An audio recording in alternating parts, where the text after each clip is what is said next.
Episode 78 Orlando क्या हालचाल। अगर आपने इससे पहले का वीडियो नहीं देखा है तो उसे देख सकते हो, लिंक डिस्क्रिप्शन में है। तो बिना किसी देरी के वीडियो को शुरू करते हैं। तो पिछली वीडियो में देखा कि हमारा जान लिंग क्वान को हरा देता है और भाई यूना चलती है तो वो जान को छोड़कर चली जाती है। अब इतने में जान ही क्लैन में आ जाता है और जिंगलिंग को दिया हुआ वादे को निभाने की बात करने लगता है कि वो पिल टावर में उनकी एक बुड्ढी की सीट को रिजर्व करेगा। अब इतने में हमारा जान इस हरे कलर के कपड़े पहने बुड्ढी की सारी बातों को मान लेता है और 1 महीने तक लगातार गोलियों को रिफंड करने लगता है। लेकिन 1 महीने बाद अचानक ही क्लैन पर एक क्लैन ढाबा बोल देता है, जिस वजह से हमारे जान को अपने कमरे से बाहर आ जाता है। और अब आ गए। अब जैसे हमारे जान अपने कमरे से बाहर आता है तो उसे बाहर लिटिल पेरी डॉक्टर मिल जाती है और लिटिल पेरी डॉक्टर वहां पर जान को सब कुछ बता देती है कि ही क्लैन के साथ ऐसा ऐसा हो रहा है और एक क्लैन उन पर आक्रमण करने के लिए आ गया है। तो भाई हमारा जान भी समझ जाता है और कहता है कि चलो चलकर देखते हैं कि क्या होने वाला है। और भाई जान के यह कहती जहाँ से सीन शिफ्ट होता है और हमें फिर एक नई जगह का सीन बताया जाता है जहाँ पर कुछ लोग आपस में बातचीत कर रहे होते हैं। वहीं हमें दिखता है कि इन बात करने वालों में से एक ही क्लैन का बुड्ढा भी है, मतलब कि पहले नंबर वाला बुड्ढा भी है जो हरे कलर के कपड़े पहने हुए है। और वहां पर वो कह रहा है कि तुम लोग यहाँ पर किस लिए आए हो। और वहीं वो सामने वाले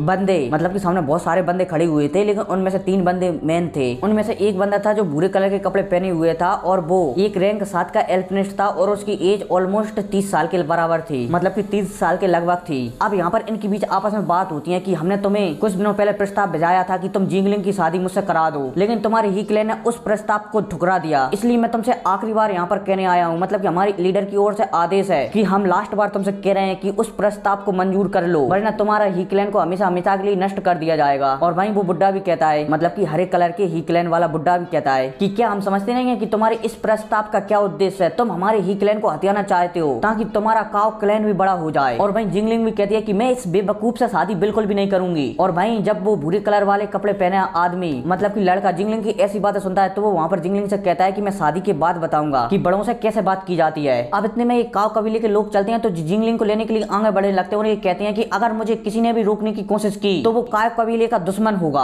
अब यह कहती है आगे बढ़ते हैं जिंगलिंग को लेने के लिए, लेकिन तभी वहां पर किसी की आवाज आती है और वो आवाज वहां पर कहती है कि इस लड़की की आज मैं रक्षा कर रहा हूँ, इसलिए इसे आज यहाँ से कोई भी नहीं ले जा सकता। और जैसे आस पास के लोग वो वाली आवाज सुनते हैं तो वो चौंक जाते हैं, लेकिन जिंगलिंग और उस हरे कलर के कपड़े पहने बुड्ढे के चेहरे पर तो मुस्कुराहट आ जाती है। अब इतने में काव डैंग को बताया जाता है, मतलब कि उसी भूरे कपड़े वाले लड़के को बताया जाता है जो कि उसी दिशा में देख रहा होता है जिस दिशा से आवाज आई थी। उसे उस दिशा में दिखता है कि वहां पर जान और लिटिल पेरी डॉक्टर चलते हुए उसके पास आ रहे हैं। लेकिन जब वो लिटिल पेरी डॉक्टर को देखता है तो उसकी पावर देखकर वो शॉक्ड हो जाता है और वहां पर कहता है कि टू डाउ जॉन, अब मुझे पता चला कि ही क्लैन इतना पावरफुल क्यों होता जा रहा है। मुझे लगता है कि यही लोग हैं जो ही क्लैन की मदद कर रहे हैं। अब इतने में हमारा जान काव डैंग के सामने आ जाता है और हमारा जान उसे एक ही बार में पहचान लेता है कि एक रैंक 7 का एल्पिनिस्ट है। अब इतने में यहाँ पर काव डैंग हमारे जान को देखते हुए कहता है कि मुझे लगता है कि तुम जान हो और ये बगल में तुम्हारे पास जो लड़की खड़ी हुई है जी शायद लिटिल पेरी डॉक्टर है, जिसकी वजह से यहाँ पर इतना बड़ा हंगामा हुआ था। अब इतने में हमारे जान भी चलता है तो फैनजुन जी के पास जाकर खड़ा हो जाता है और वहाँ पर काव डैंग से कहता है कि काव क्लैन की शक्तियां तो वास्तव में बहुत भव्य हैं। अब इतने में वहाँ पर हमारे जान से एक बंदा कहता है कि मिस्टर जान, इस बंदे का नाम काव डैंग है और ये एक रैंक 7 का एल्पिनिस्ट है और इसे यहाँ पिल रीजन में एक बहुत ही अच्छे एल्पिनिस्ट के नाम से जाना जाता है। और हमारा जान जब उस आदमी की ऐसी बातें सुनता है तो वो अपना सिर हिलाता है। अब इतने में हमारा जान काव डैंग से कहता है कि आपके काव कबीले और ही कबीले का मामला एक छोटी सी गलत फहमी पर है, इसलिए आप पीछे क्यों नहीं हट जाते। और भाई हमारा जान चलता है तो यह कहकर अपना एक कदम आगे बढ़ा लेता है, लेकिन वहीं काव डैंग हमारे जान को ऐसे आगे बढ़ते हुए दिखता है तो वो कहता है कि मेरा काव कबीला आइस लेवर वैली नहीं है जो तुम इतनी आसानी से उसे पीछा कर सकते हो। लेकिन हमारा जान कह देता है कि अच्छा आइस लेवर वैली नहीं है तो क्या होल ऑफ सोल है, क्योंकि मैंने तो होल ऑफ सोल को भी पीछे हटने पर मजबूर कर दिया। और भाई जब काव डैंग वहां पर जान की ऐसी बातें सुनता है तो वो समझ जाता है कि जान क्या कहना चाहता है। यकीनन काव डैंग जहां पर जानता है कि वो होल ऑफ सोल जितना पावरफुल नहीं है, हालांकि वो आइस लेवल वैली से पंगा ले सकता है लेकिन होल ऑफ सोल से पंगा लेने की कभी सोच भी नहीं सकता। लेकिन अब यहाँ पर हमारा जान कहता है कि चुपचाप यहाँ से दफा हो लो, तुम्हें यहाँ से कोई भी ले जाने को नहीं मिलेगा। और वहीं काव डैंग चलता है तो हमारे जान से थोड़ा वो डर तो रहा था लेकिन वो वहां से जाने की बात नहीं करता। लेकिन अब इतने में काव डैंग वहां पर कहता है कि मैंने सुना है कि तुम एक एल्पिनिस्ट हो, तो क्यों ना हम एक यहाँ पर मुकाबला कर लेते हैं। अगर तुम मुझसे फ्लेम नियंत्रण में जीत गए तो मैं यहाँ से चुपचाप चला जाऊंगा, वरना मैं यहाँ से किसी को ना किसी को लेकर ही जाऊंगा। और भाई जब हमारा जान वहां पर काव डैंग की ऐसी बातें सुनता है तो वो थोड़ा सोचने लगता है। लेकिन इतने में एक बंदा हमारे जान के पास आता है और वो काव डैंग के बारे में बताने लगता है कि इसकी फ्लेम कंट्रोल बहुत ही ज्यादा अच्छा है, यहाँ तक कि जी जिस कबीले से आता है उस कबीले में हम उंगलियों पर गिन सकते हैं इतना अच्छा फ्लेम कंट्रोल करने वालों को। लेकिन अब इतने में हमारा जान इस हरे कलर के कपड़े पहने वाले बुड्ढे की बात को नजरअंदाज कर देता है और काव डैंग से कह देता है कि ठीक है, मुझे तुम्हारी चुनौती मंजूर है। अब यह कहती काव डैंग और हमारे जान चलते हैं तो उस हॉल के बाहर आ जाते हैं और एक खुले मैदान में आ जाते हैं। अब काव डैंग वहां पर अपनी उंगलियों से फ्लेम को निकाल कर एक चील बना देता है जो कि आकाश में एक जोर से धार मारता है और फिर इतने में काव डैंग डैंग वहाँ पर अपनी फ्लेम का परिचय करवाता है कि ये एक रैंक 8 की फ्लेम है जो कि एक लॉयन बीस्ट से ली गई है। और भाई हमारा जान चलता है तो वो अपनी उंगलियों को हिलाता है और उसकी उंगलियों से ग्रीन लोटस फ्लेम बाहर निकल आती है। अब जैसे हमारे जान की ग्रीन लोटस फ्लेम बाहर निकलती है तो वो आसमान में जाकर एक भेड़िया का रूप ले लेती है। और भाई जब काऊ डैंग वहाँ पर हमारे जान की ग्रीन लोटस फ्लेम देखता है तो वो शॉक्ड हो जाता है कि इस लड़के के पास वास्तव में एक हेवनली फ्लेम है। और तो और उसके मन में लालच भी आ जाता है हमारे जान की फ्लेम को देखकर, और वो वहाँ पर ये भी सोचने लगता है कि अफवाह वास्तव में सच है, इस लड़के के पास वास्तव में एक हेवनली फ्लेम है। अब इतने में काऊ डैंग चलता है तो दोबारा से अपनी उंगलियों को हिलाता है और इस चील को हमारे जान की भेड़िया की ओर शूट कर देता है। और वहीं हमारा जान भी चलता है तो अपनी भेड़िया को आदेश दे देता है कि इस चील को मार डालो। अब इतने में ये दोनों फ्लेम वहाँ पर आपस में टकराती हैं और वहाँ पर छोटे मोटे धमाके होने लगते हैं और ये दोनों फ्लेम आसमान में जाकर लड़ने लगती हैं। अब इतने में हमारी जान की फ्लेम चलती है तो इस चील को हराने लगती है। तभी काऊ डैंग अपनी चील को हारती हुई देखता है तो अपनी स्टोरेज अंगूठी से एक लाल कलर की बोतल निकालता है और उसे फोड़कर अपनी उंगली को काटकर उसमें एक ब्लड की बूंद को टपका देता है। अब जैसी ब्लड की बूंद उस बोतल से निकली हुई फ्लेम के ऊपर पड़ती है तो वो भी एक जंगली कुत्ते का आकार ले लेती है और वो आसमान में जाकर हमारी जान की भेड़िया के ऊपर हमला कर देती है। और वहीं जब आस पीछ के लोग काऊ डैंग को एक साथ दो फ्लेमों को कंट्रोल करते हुए देखते हैं तो वो प्रसन्न हो जाते हैं। लेकिन अब इतने में हमारा जान चलता है तो थोड़ी सी ताकत और बढ़ा देता है अपनी भेड़िया की, जिस वजह से काऊ डैंग की दोनों फ्लेमें हारने लगती हैं। इतने में काऊ डैंग चलता है तो अपनी स्टोरेज अंगूठी से दो फ्लेम को बाहर निकालता है और उन फ्लेमों में अपनी